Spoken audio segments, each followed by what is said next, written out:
Tell us your name, what position are you running for, and why you chose to run. I'm Antanette Mosley. I'm running for Asheville City Council, and I'm running because at this time in particular, as we're hopefully coming out of COVID, I believe we definitely need someone who is a policymaker who leans into common sense, compassionate ideals with a goal of actually moving things forward. What specifically would you like to achieve during your time on City Council if re-elected? You know, what's interesting about that question is usually that question comes to me with what do you think are the greatest priorities for the city of Asheville? And I think people already have like a subset of ideals they want to talk about. But my response is always the most important issue is the issue that is directly facing you at the moment. So I have a friend who is immunocompromised, and while it seems that the world is moving forward, to her, COVID is the most important issue. I have another friend who has a leaky pipe, and for him, clean water is the most important issue. So again, what I want to do in this role, and now that I know I can do it because I've done it, is to look at each issue individually, look at it from a practical standpoint, a standpoint that is fiscally responsible, and also brings us together as a community. So the issues are whatever the issues are at that moment. Perfect. What are your views? This is a multifaceted question. Sure. What are your views on homelessness in Asheville? How do you feel currently it has been handled? What are the top 3 ways you will tackle the issues? And what are your thoughts on low barrier shelters, camping, panhandling, and the Needle program? And how would you move forward on those issues if elected? So I won't remember all of those prongs. So I'll start, and then if you don't mind, come back to each one. So the top question, right, is what are my views of homelessness? So what's interesting to me about that is, you know, I think we pigeonhole and use a word that encompasses an entire group of people. So what I'm going to say is, when I think of homeless people, like when I think of Black people and when I think of women, I don't want to lump everybody in a single group. So, because I'm someone who's been evicted, right? And even though I had a place to come back to in Asheville, was I homeless? So there are people who find themselves in that situation because of a plethora of circumstances. So what I will unequivocally say is, I don't want anybody to be unsheltered at any time, unless you want to be unsheltered for any reason at any time. I believe that we can look out for the vulnerable and also look out for the community as a whole. The next one was, how do you feel currently it's been handled, and what are your top 3 ways you'll tackle homelessness going forward? So I'm from here. My dad, my grandmother, my granddad, my great-grandparents. And because I grew up in a household where, well, my father was a pastor, so we were constantly helping those in the community. In my 52 years, I can't think of a time where it has been more visible. I don't know enough about the statistics to know if it's actually more in numbers, but what I will say, it is more visible, and it seems that the circumstances are more dire. Some would have you believe that we are here where we are because of drug addiction. I also have spoken to people who, due to COVID and their inability to pay their rent, have also ended up on the street. Are we doing enough about it? No. What is disappointing to me is I think we are very disjointed in our approach, and I think there are limitations based on each entity, and by entity I mean the city of Asheville as a municipality, the county as a governing body, and then we have nonprofits on one side, and then we have some nonprofits who handle this kind of work and don't take money from the city or the county, so they do their things on their own. Rightly understood, Health and Human Services is not the purview of the city, right? But we are a caring community, and I feel like in our community, Asheville is where people look to, and I feel that we get it wrong sometimes because it's literally not what we are tasked to do by the state legislature. What I would love to see more of, frankly, is simple things that I knew growing up as a child. When someone has a problem, you come to my house and I say, I know X person who can help you, or at least that's what my parents would do.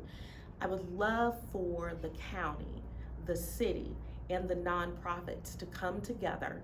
And because Health and Human Services, quite frankly, is the purview of the county, I would love for the county to take the lead so that we don't find ourselves in a situation where we're repeatedly funding ideas that, quite frankly, we don't have the expertise to get done. And then when we don't get them done, the community at large looks at us as if we're throwing bad money after good. So what was the next problem? Okay, Sorry. what are your thoughts on low barrier shelters, camping, panhandling, and the needle program, and how would you move forward on those issues if elected? And I think specifically, would you be open to like camping and panhandling bans? So again, I think there is great literature out there about things that work. I think sometimes we get a broad picture idea without consideration of just because those things work in, say, San Francisco, does that mean it will work in Asheville? Very often, I believe the answer is no. I will say that, frankly, just on a personal level, my sensibility isn't struck when I see a panhandler, but I've lived in larger cities.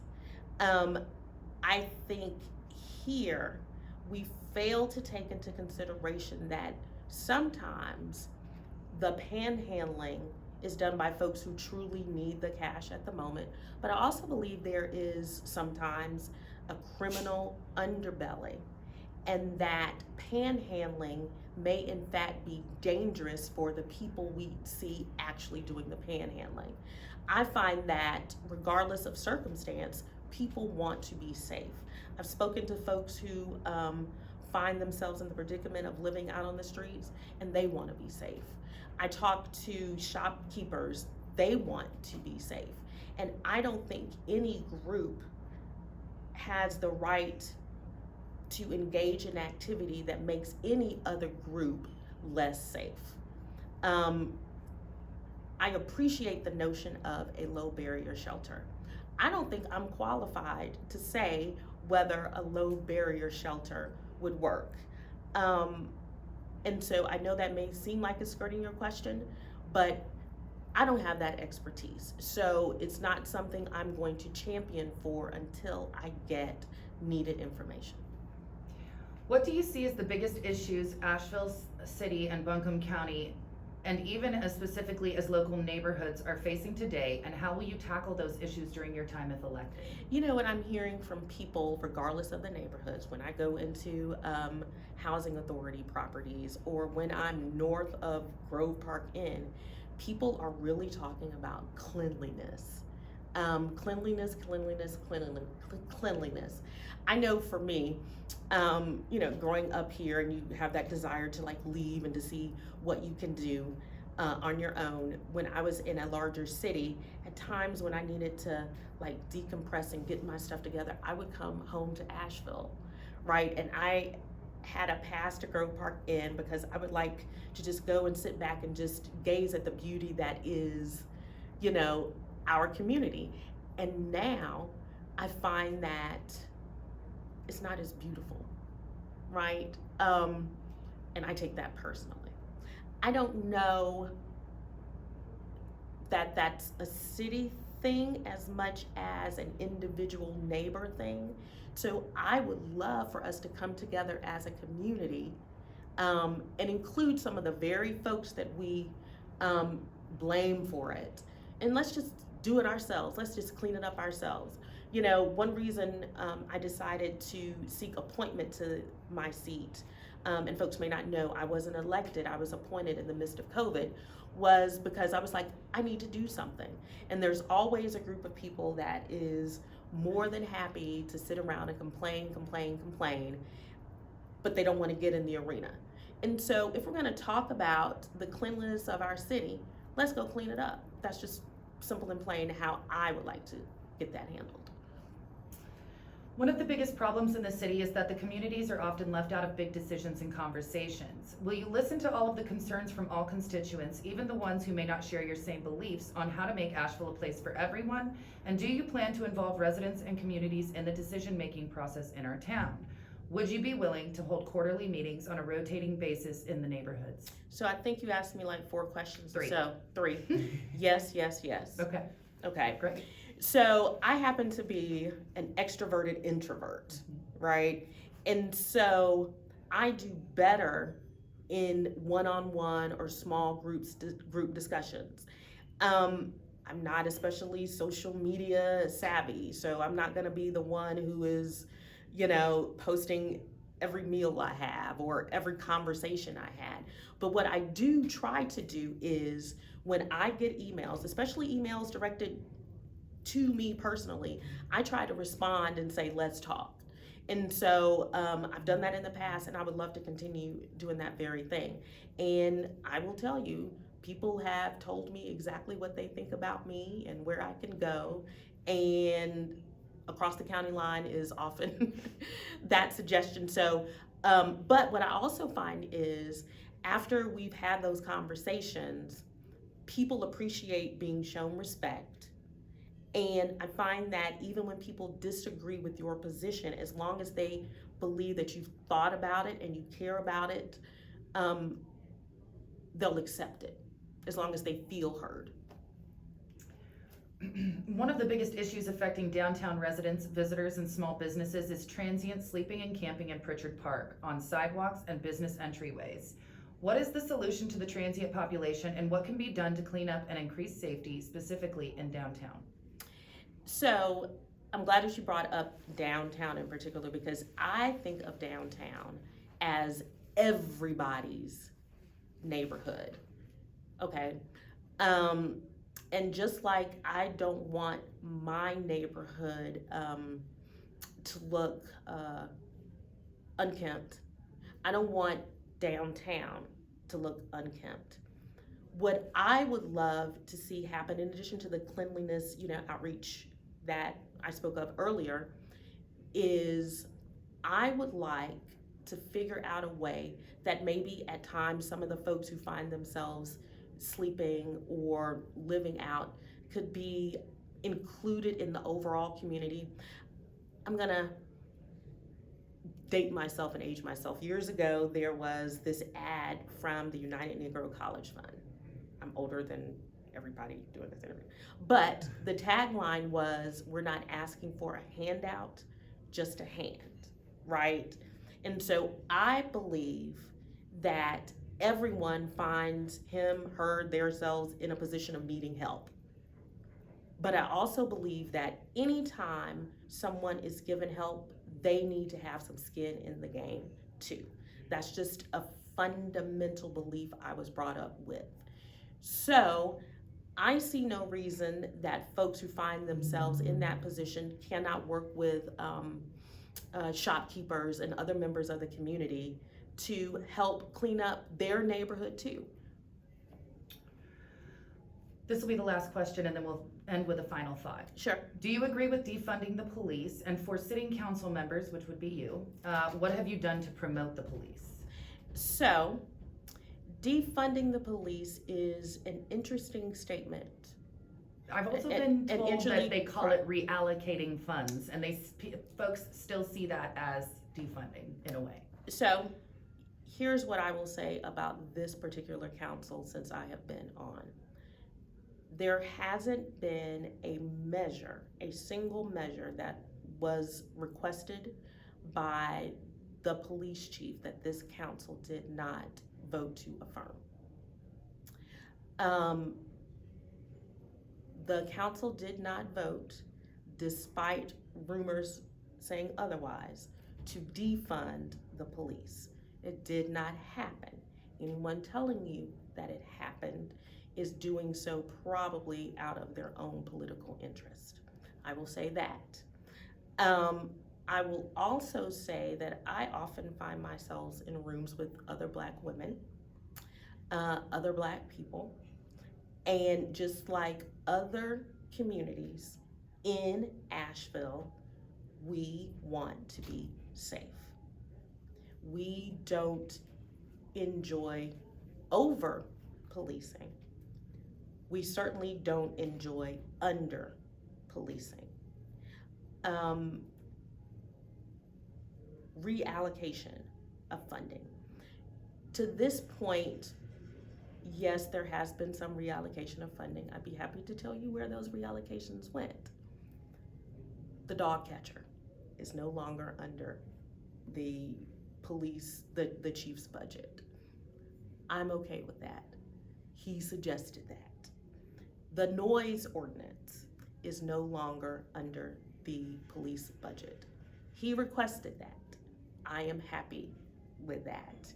We have also consolidated 911 with the county. That is a reimagining of public safety. It is my understanding that the police department is also happy with that because everything is more centralized and it makes services more streamlined and appropriate. So if reallocating means a consolidation of 911, I am for that. I am for common sense solutions. So now, if you'll indulge me a minute, I can give you a little personal background. I have represented in this city someone who was, who fell victim to police brutality. As a lawyer. As an attorney. I wholeheartedly stand behind that representation. I think folks in the department recognized that it was an abuse. As I mentioned earlier, I grew up in a household where we helped members of the community.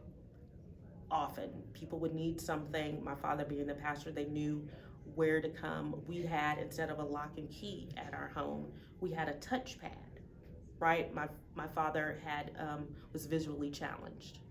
I will say there have been times when I've walked into my home and someone I did not know was sitting at my dining room table waiting for help, right? Yeah.